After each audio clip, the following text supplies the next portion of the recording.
Assalamualaikum warahmatullahi wabarakatuh. Sebelumnya, perkenalkan saya Ayu Vita Lestari dari jurusan Sosiologi Universitas Maritim Raja Ali Haji. Nah, di sini saya akan membahas sedikit materi tentang dampak COVID terhadap aspek sosial ekonomi di masyarakat. COVID-19 muncul di Indonesia pertama kali pada tanggal 2 Maret 2020. Sejak saat itu, kasus COVID-19 terus bertambah. Gelombang pertama kasus COVID-19 di Indonesia terjadi pada bulan Januari sampai bulan Februari 2020. Pada saat itu, kasus COVID-19 harian tertinggi terjadi pada 30 Januari 2020, yaitu sebanyak 14.528 kasus. Lalu, gelombang kedua kasus COVID-19 terjadi di Indonesia pada bulan Juni sampai bulan Juli tahun 2021 akibat varian Delta. Kasus tertinggi terjadi pada 15 Juli 2021 dengan penambahan 56.757 kasus.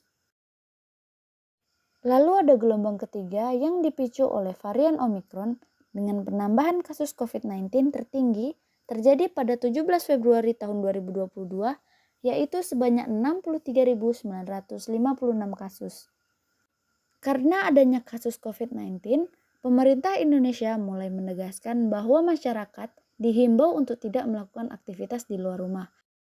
Upaya ini dilakukan untuk menghindari meningkatnya penyebaran kasus COVID-19.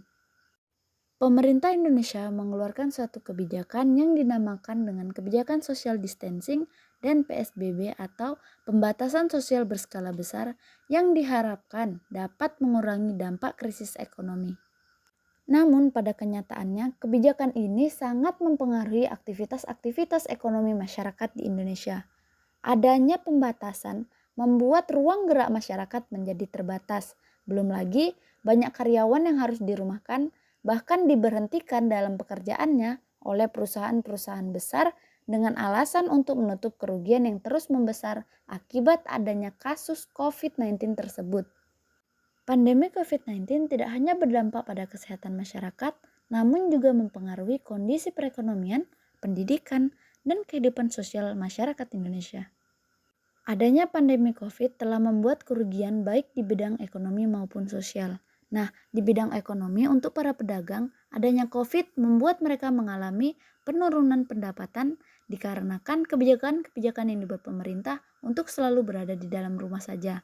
Sementara itu, di bidang sosial, masyarakat tidak dapat berkomunikasi secara langsung karena adanya pembatasan sosial tersebut, di mana kita harus menjaga jarak dan menggunakan masker, serta kita diharuskan untuk mengurangi interaksi satu sama lain. Pandemi COVID-19 sendiri diprediksi akan memberikan dampak luar biasa pada sektor-sektor seperti kinerja perdagangan, nilai tukar, aktivitas bisnis, dan juga pedagang kaki lima, bahkan membatasi masyarakat untuk beraktivitas keluar rumah mencari kebutuhan hidup untuk memenuhi keluarganya. Namun, masyarakat tidak bisa menentang protokol dari pemerintah sehingga masyarakat sendiri mengalami penurunan drastis. Dampak pandemi COVID-19 tersebut juga menyebabkan berkurangnya pasokan tenaga kerja, banyaknya pengangguran, berkurangnya penghasilan, meningkatnya biaya melakukan bisnis di setiap sektor, pengurangan konsumsi, karena pergeseran preferensi konsumen atas setiap barang, kerentanan masyarakat terhadap penyakit, serta kerentanan terhadap perubahan kondisi ekonomi. Pembatasan sosial yang diberlakukan oleh pemerintah menyebabkan seluruh masyarakat terkena dampak, terutama masyarakat golongan pendapatan menengah ke bawah dan pekerja harian.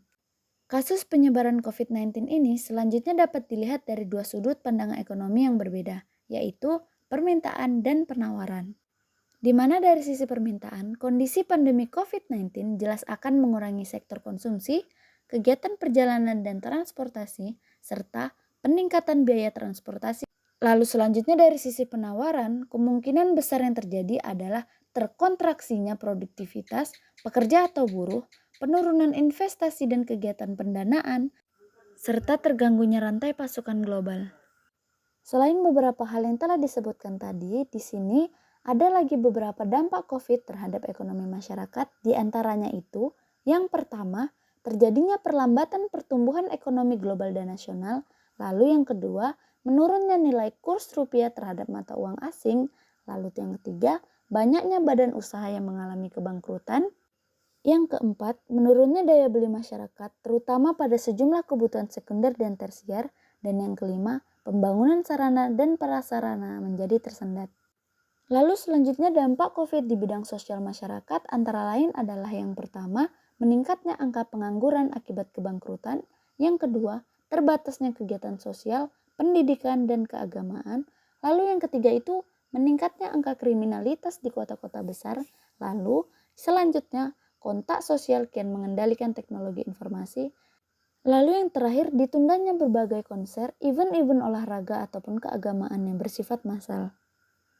Cukup sekian materi yang dapat saya sampaikan. Mohon maaf apabila banyak kekurangan. Assalamualaikum warahmatullahi wabarakatuh.